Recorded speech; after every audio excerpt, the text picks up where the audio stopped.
즉 이런 말입니다. 하고 장로는 설명하기 시작했다. 사람을 유형에 처하여 강제 노동을 시키는 그런 방법으로는 아무도 올바른 길로 이끌 수 없는 법입니다.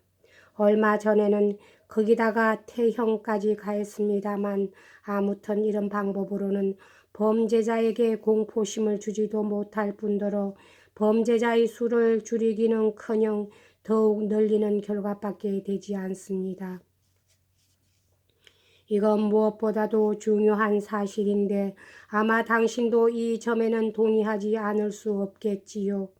사회에 해독을 끼치는 자를 기계적으로 처리하여 멀리 유형을 보낸다고 하더라도 또 다른 범죄자가 어쩌면 그 곱이나 되는 새로운 범죄자가 금세 나타나게 됩니다.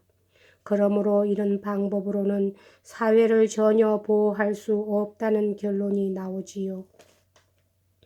만일 현대에 있어서도 사회를 보호하고 범죄자를 교도하여 새로운 인간으로 갱생시키는 것이 있다면 그것은 역시 죄인의 양심 속에 살아있는 그리스도의 계율뿐일 것입니다. 범죄자는 자기가 기독교 사회의 아들이며 교회의 자녀라는 것을 자각할 때 비로소 이 사회와 교회에 대한 자신의 죄를 깨닫게 됩니다. 따라서 현대의 범죄자는 오직 교회에 대해서만 자신의 죄를 의식하는 것이지 결코 자기를 형벌에 처한 국가에 대하여 죄책감을 느끼고 있는 것은 아닙니다. 그런데 만일 재판의 권한이 교회에 속해 있다고 한다면 이 교회라는 사회는 과연 어떤 사람을 추방으로부터 불러들여 다시 교회의 품 안에 받아들여야 할지 잘 알고 있음이 분명합니다. 그렇지만 지금 교회는 실제로 어떤 재판권도 가지고 있지 않으며 다만 정신적인 책망을 가할 권리만을 보유하고 있는 터이므로 사실은 범죄자에 대해 실제적인 징벌을 가하는 것을 교회가 스스로 피하고 있는 것이라고 보아야 할 것입니다. 즉 범죄자가 가책을 느끼는 대상은 교회이지만 교회는 그들을 처벌하지 않는 것이지요.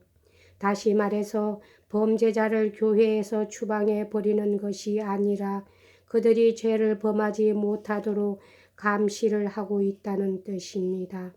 그러나 일단 죄를 범한 사람에게는 기독교와의 교섭을 계속할 수 있도록 돌보아주고 교회의 의식이나 성찬식 같은 데도 참석할 수 있도록 해주며 회사금과 물품 따위도 나눠줌으로써 죄인이라기보다는 악마의 꾀임에 빠진 불쌍한 사람으로서 대해주고 있습니다. 만일 기독교 사회인 교회까지도 그들을 배척하고 외면해 버린다면 그들은 과연 어떻게 되겠습니까? 그건 정말 생각만 해도 무서운 일이 아닐 수 없습니다.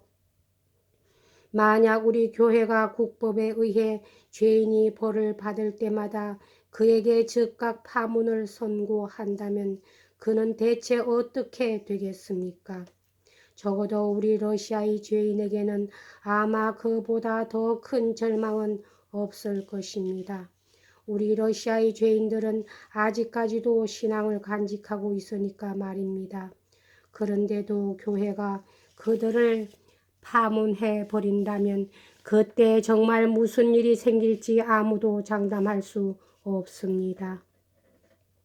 어쩌면 최후의 희망을 잃은 죄인의 마음속에서 신앙의 등불이 아주 꺼져버리고 말는지도 모릅니다. 또한 그때엔 어떻게 될까요? 그렇지만 다행하게도 교회는 자애스런 어머니처럼 실제적인 징벌을 가하는 것을 스스로 피하고 있습니다. 그렇지 않아도 죄인은 법에 의해 지나치게 가혹한 벌을 받고 있으니까요. 아무리 죄인이라도 믿고 의지할 때가 단 한 군데쯤은 있어야 하지 않겠습니까? 교회가 처벌을 피하고 있는 주요한 이유는 교회의 재판이야말로 진리를 지닌 최후의 재판이며 유일한 재판이기 때문입니다. 따라서 교회의 재판은 비록 일시적인 타협이라 할지라도 본질적으로나 정신적으로나 그 어떠한 다른 재판과도 도저히 결합할 수 없는 성질의 것입니다. 외국의 범죄자들은 잘못을 뉘우치는 자가 극히 드물다고 들었습니다만 이것은 현대의 교육 자체가 범죄를 범죄라고 가르치지 않고 오히려 부당한 압박에 대한 항거라는 사상을 강조한데 그 원인이 있겠지요. 사회는 절대로 권력을 가지고 범죄자를 완전히 기계적으로 자기 테두리 밖으로 추방해 버립니다. 그리고 그 추방에는 또한 그에 대한 정오까지 곁들여져 있습니다. 적어도 유럽에선 모두 그렇게들 말하고 있다고 하더군요. 자기네 동포인 그 사람에 대한 정오와 무관심, 그 다음엔 망각이 따르게 마련입니다. 이리하여 마침내 이러한 과정이 교회 측으로부터 아무런 동정도 받지 못하는 가운데서 유유히 진행되고 있습니다. 왜냐하면 외국에서는 대부분의 경우 진정한 교회란 이미 하나도 남아있지 않고 다만 성직자라는 사람들과 웅장한 교회당만이 있을 뿐이기 때문입니다. 그곳에서는 교회 자체가 이미 오래전부터 교회라는 하급 형태로부터 국가라는 상급 형태로 옮아가서 마침내는 그 속에 완전히 소멸해버리려고 노력하고 있는 형편이지요. 적어도 루터파의 교회가 득세한 나라들의 형편은 그렇다는 생각이 듭니다.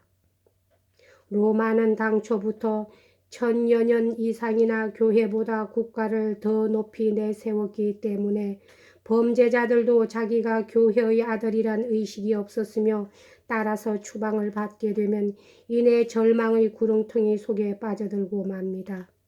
또 나중에 사회에 복귀하게 되더라도 대부분 무서운 정오심을 품고 돌아오기 때문에 사회가 사회를 스스로 격리시키는 결과가 되고 맙니다. 그 결과가 과연 어떤 것이었겠는가? 우리는 넉넉히 짐작할 수 있습니다.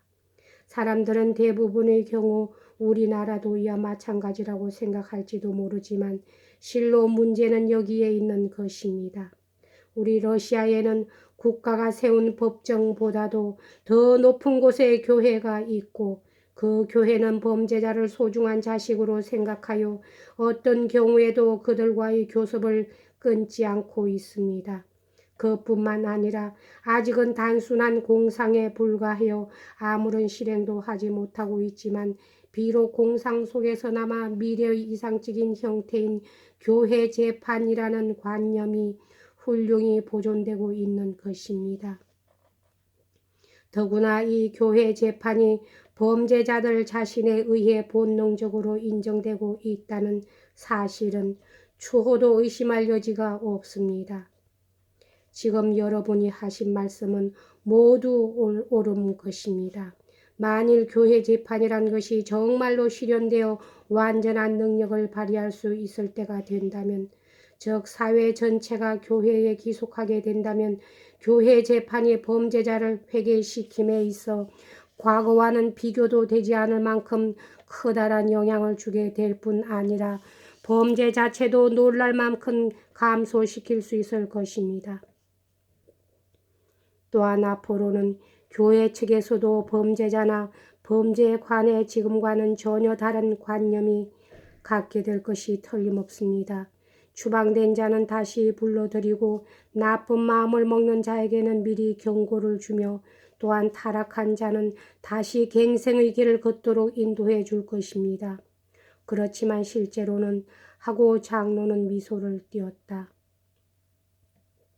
현재의 기독교 사회는 아직도 준비를 갖추지 못하고 있어 다만 7사람의 의로운 사람들 위에 서 있을 뿐입니다.